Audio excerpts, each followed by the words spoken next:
Le sergent de l'armée américaine James Thomas Ackmer, 29 ans, était un père, un soldat et un héros. Il a servi son pays de bien plus de façons que la plupart des gens ne le feraient jamais. En mars 2008, James était à 3 mois de sa deuxième mission en Irak lorsque son véhicule a heurté un engin explosif improvisé.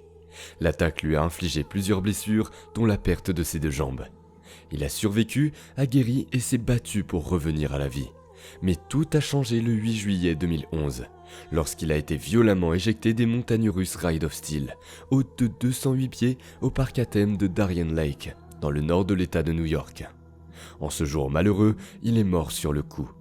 Les enquêtes qui ont suivi ont donné des résultats très inquiétants qui ont finalement permis à sa famille de gagner un procès à 7 chiffres qui a assuré l'avenir de ses 2 filles. Restez à l'écoute pour connaître toute l'histoire de la mort tragique de James Ackmer sur les montagnes russes Ride of Steel. La dernière chose qui aurait pu traverser l'esprit de James Ackmer, double amputé et vétéran de la guerre d'Irak, est qu'une montagne russe dans un parc d'attractions lui ferait ce que les puissants explosifs de la guerre n'ont pas réussi à faire. Ackmer a été gravement blessé par une ogive pénétrant les blindages, appelée pénétrateur à formation explosive, alors qu'il servait en Irak en 2008. Il a décrit les suites de l'attaque, une période brumeuse au cours de laquelle il a perdu d'énormes quantités de sang, a subi 2 attaques et est resté dans le coma pendant 6 semaines dans plusieurs hôpitaux. La perte de sang due à l'attaque a provoqué des lésions cérébrales.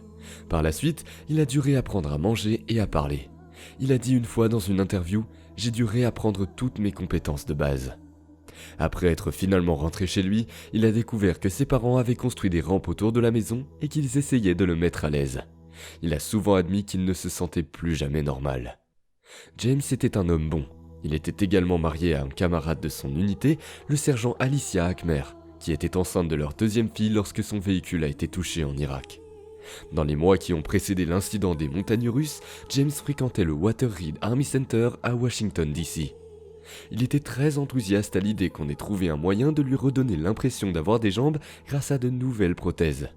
James n'a jamais eu la chance d'achever son parcours de guérison ni de remarcher à l'aide de nouvelles prothèses de jambes avancées. Le vendredi 8 juillet 2011, James Ackmer ainsi que ses sœurs, un neveu et ses filles de 4 et 3 ans se sont enregistrés dans leur chambre à l'hôtel Darien Lake environ 2 heures avant de se rendre au parc à thème Darien Lake. Ils étaient super excités et heureux. C'était censé être un week-end amusant, rempli d'activités familiales. Ils étaient loin de se douter que leur vie allait changer à jamais. En entrant dans le parc, les employés ont dirigé James vers le stand d'information des visiteurs pour obtenir des instructions sur la sécurité des manèges. On lui a proposé une brochure sur les procédures de sécurité pour chaque manège, mais il a prétendu en avoir déjà un exemplaire et l'a refusé. Il a ensuite reçu des instructions sur la façon de monter à bord des manèges du parc. Ce processus était une procédure standard qui s'appliquait à tous. James et son neveu de 19 ans, en visite dans le Maryland, se sont ensuite rendus directement au manège d'acier. Comme la plupart des montagnes russes, le Ride of Steel promettait aux amateurs de sensations fortes une expérience ludique inégalée. Il était tout à fait naturel pour James de vouloir faire ce tour, car une telle expérience peut faire en sorte qu'un homme se sente vivant. Et c'est exactement ce dont James avait besoin. Quelque chose qui l'aide à soulager sa douleur et à profiter à nouveau de la vie. Vers 16h30, James était assis tout à l'avant du train du manège. Il se sentait plus heureux qu'un enfant de 6 ans, car pendant trop longtemps, ses blessures de guerre avaient limité toutes ses activités. En fait, James était déterminé à faire tous les tours de montagnes russes du parc ce jour-là, et il ne pouvait tout simplement pas attendre. Le train s'est mis en marche, et en quelques secondes, il roulait à plus de 80 km/h. Et comme d'habitude, les cris de joie et d'excitation étaient forts. Il n'aurait jamais dû être autorisé à prendre le manège ce jour-là. Le fait qu'il lui manquait une jambe entière et presque toute l'autre aurait dû déclencher des alarmes parmi les employés et les superviseurs du parc.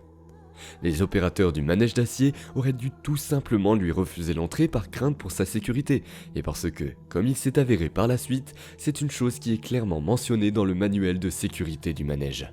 Mais personne n'a rien dit, ni même mentionné à James qu'il n'est pas sûr pour lui de faire le trajet parce que la ceinture de sécurité et la barre ne sont pas conçues pour garder les personnes sans jambes en sécurité ou en place. Ses 2 sœurs, Kathy Marks et Jodie Ackerman, ainsi que son cousin Ashton Lufred, ont confirmé que les préposés du parc n'ont pas contesté le désir du vétéran handicapé de monter sur le Grand 8. Ils ne lui ont même pas posé de questions. Ils l'ont simplement aidé à s'asseoir, ont vérifié que la ceinture et la barre de sécurité fonctionnaient et sont partis. Une minute plus tard, James s'est envolé de son siège et est tombé de plusieurs dizaines de mètres sur le sol.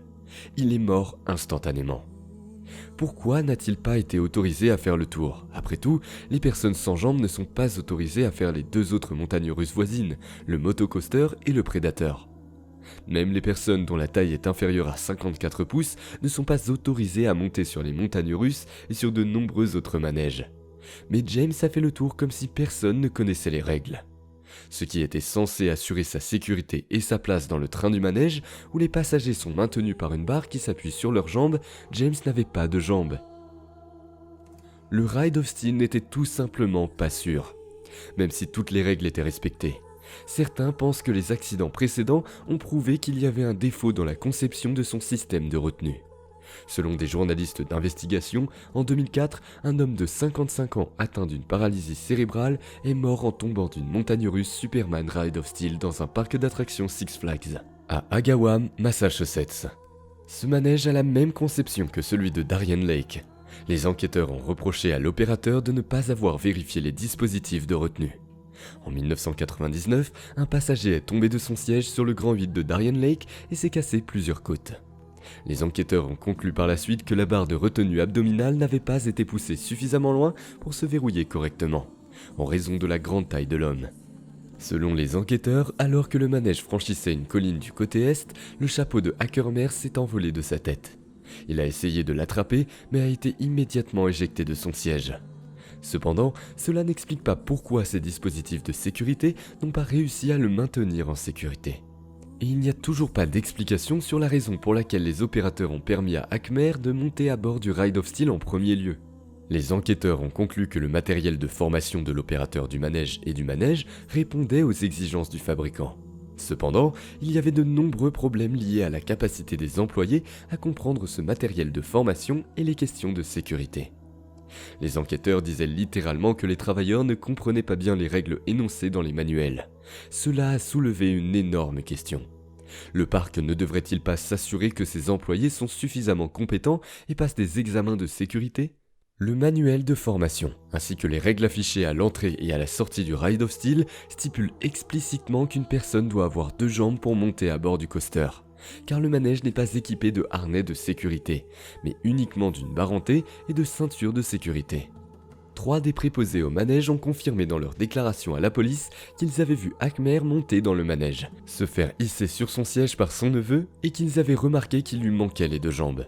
Cependant, aucun d'entre eux n'a pris de mesures pour empêcher James de monter dans le manège. Ils n'ont même pas demandé l'avis du superviseur. Au retour du manège, les passagers criaient qu'un passager était tombé de l'un des wagons. Les 3 opérateurs présents sur la plateforme d'embarquement ont immédiatement remarqué que le siège de Hacmer était vide, mais que les dispositifs de retenue étaient toujours en place. James a simplement été éjecté de son siège parce qu'il n'avait pas de jambes. Il soupçonne même qu'il est mort avant que son corps ne touche le sol.